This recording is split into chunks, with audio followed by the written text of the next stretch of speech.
First, live, local. This is Fox 12 Now.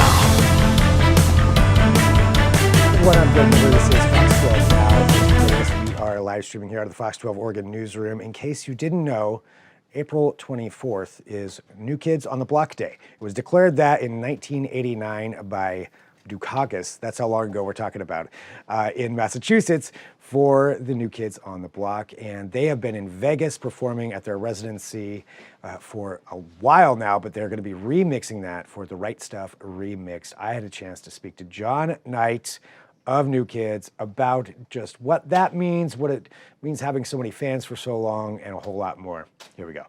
Well, John, thanks for joining us here on Fox 12 Now. I appreciate your time. And, you know, we're going to talk about New Kids on the Block Day. And we're going to talk about this, amazing remixed event that's going on in Las Vegas. But I just want to ask you, just to start off, just as a person, could you imagine, from 1989, when that day was declared, I think that's what it was 89, to now that you would be here almost 40 years later talking to a news station in Portland, about your career, and just how there are still so many people and so many fans out there coming to all these events. Yeah, I mean, it was such a whirlwind back in, 89 to 94. And then we broke up for 15 years. So, back when we broke up, I never thought that at the age of 57 we would still be going strong and doing these amazing shows in Las Vegas and still touring. It's been a whirlwind.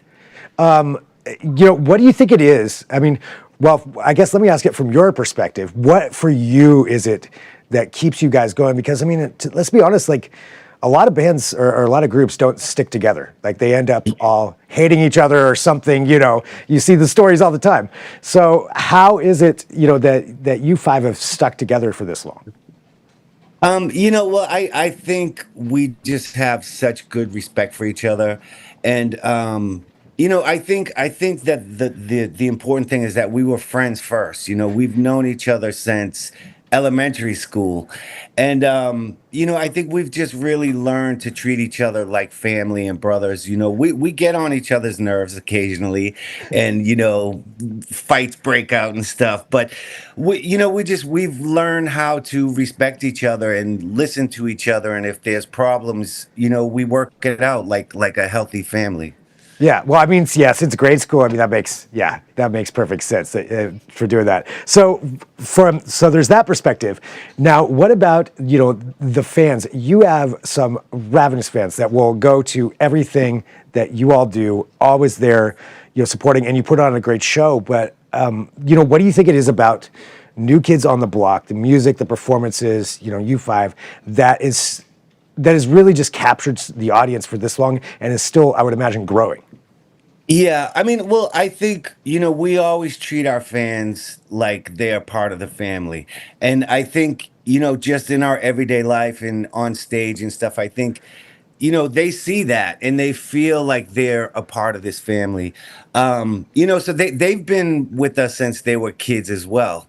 And we just keep growing together and just building this really special bond. It's really like no other. I love hearing stories of fans like, just how we've captured their hearts and all that amazing stuff. Yeah, I mean, and it's true. You have, those fans that, will be there for everything you do.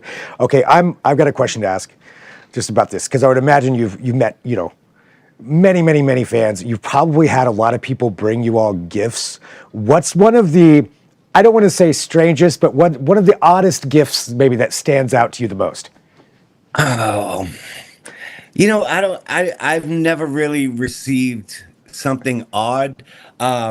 We get a lot of cool stuff. I get, there's this one fan that every time he comes to the show, he brings me a painted picture that he does. He's an artist.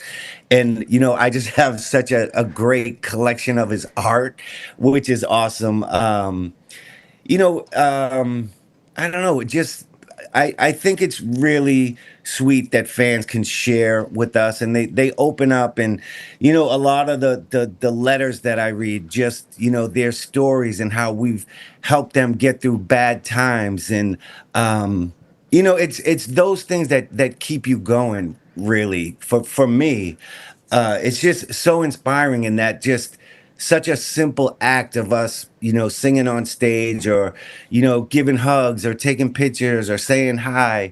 um it's just really, it's a magical thing. Talking about this, this performance here, the right stuff remixed. Can you give everybody just an overview of what's going into this? Because I was reading what some of this stuff is, and it's kind of crazy what you all have going here. But to give everybody an idea of it, could you let them know? Yeah, I mean, just first of all, Vegas has been so incredible. We're in this amazing theater, and we can bring things into that theater that we wouldn't be able to bring on tour. So just, Vegas has been my favorite show. We have, just the big lights and the big screens, and a train comes on and a car goes by and we go flying in the sky. So it's just been so fun. We've been there.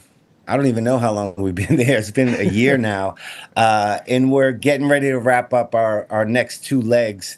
Um, and anytime you do the same thing every day, you sometimes you get a little bored and you want to change it up. So we all talked about, let's change up this show a little bit for the last two runs. So we're gonna add some new songs. We're gonna give fans some different experiences, and just really make the next two runs even more special than we did the first go round. And I was looking at, I've got a list here just of some of the stuff that goes into this. It was just says the right stuff by the numbers. You have over 100,000 pieces of confetti that they counted out for this, and 7,000 rhinestones involved. Yeah. So I wonder who counted all the I don't rhinestones. know. That's why this list was hilarious. Yeah, thousands of Yeah. blockheads, 2,000 streamers. So I guess down to the numbers, this thing's worked out. Yeah, we love a confetti party. It's just it's so fun. I think we're known for our confetti.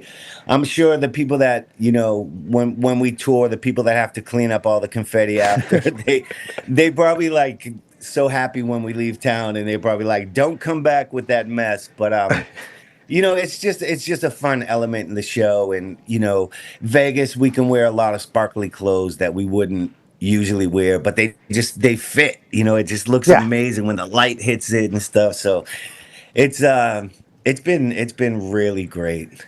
What would you, if you had like a message to maybe a younger person out there who wants to make it into the business and have success and all that, what would your advice be to them?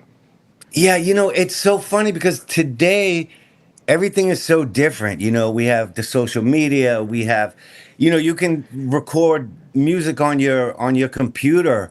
Um, I think my advice always, I really think I am so lucky to be where I am. But at the same time, I always kept a backup plan. You always have to keep that backup plan. I always say, do what you love, but also keep something as a backup, just in case. Yeah, well, which you are, multi-talented in a lot of other ways as well. I got to ask, are you remodeling that home that's behind you? No, actually, this is just a Airbnb. Oh, okay. Yeah, I'm out in Sacramento. I took on some clients out here. I was out here in October and just started networking with people. So yeah, I'm here. I got one more project to do, and then I took on a bunch of projects in Denver, Colorado. So I'm heading out there after this. Just because you're not busy enough, yeah, with everything else going No. on. Yeah, got to add something else. I do have to ask, just since we are here in Portland, do you have any favorite memories or any memories at all? You've toured so many places of performing in Portland or the Northwest. You know what? It is so funny that I've been to so many cities and I can't really specifically say, but I do know, I have family out in Washington State, and it's just such a beautiful part of the country, just the nature and the beauty. I think a lot of times when you live somewhere, you take it for granted. So I don't even know if people out there realize what a special place it is. Yeah, that's probably true. I mean, that's like anywhere. Well, John, I guess a final thing, is there anything you'd want to say to anybody out there who maybe hasn't come to one of these Vegas shows? And, obviously with the remix that's going to be going on with that, but to encourage them to come down and hang out with you guys for this. Yeah, I mean Vegas, it's there's just so much to do in Vegas. If you come out, make a weekend of it, you can come see us, you can go to the casinos, the nightclubs, the restaurants. Everything is right there. So it's just the perfect thing to go see our show and, just make a long weekend out of it and just, relax and have fun and release some stress. Yeah, just have a good time. Oh, wait, there was one more I was going to ask you. You guys have had a lot of guest performers that have performed with you, whether it's on your tours or whatever it is. Do you have one like dream guest to have come on and perform with New Kids on the Block? Oh my goodness, there's so many great artists out there. There's no one particular, but I love when we're touring. We're always on the phone, like seeing who's in town or who's doing what, and then we're always like, we have to get them to come, come on stage with us. Yeah, there's been so many that have joined us on stage. You really never know who's going to show up. Right on. Well, John, thank you very much, for having time to talk to us. I appreciate you taking a break from whatever your projects are there, but people are going to be able to go down there and to Vegas for the right stuff, remixed, hanging out with New Kids on the Block. And thanks, John. Appreciate you being here. Thanks a lot, Greg. All right, big thank you to John Knight. And again, those tickets are going on sale, so you can check that out. And thanks for joining us here on Fox 12 Now. We'll have more for you. Be sure to check out all of our segments on the Fox 12 Oregon app.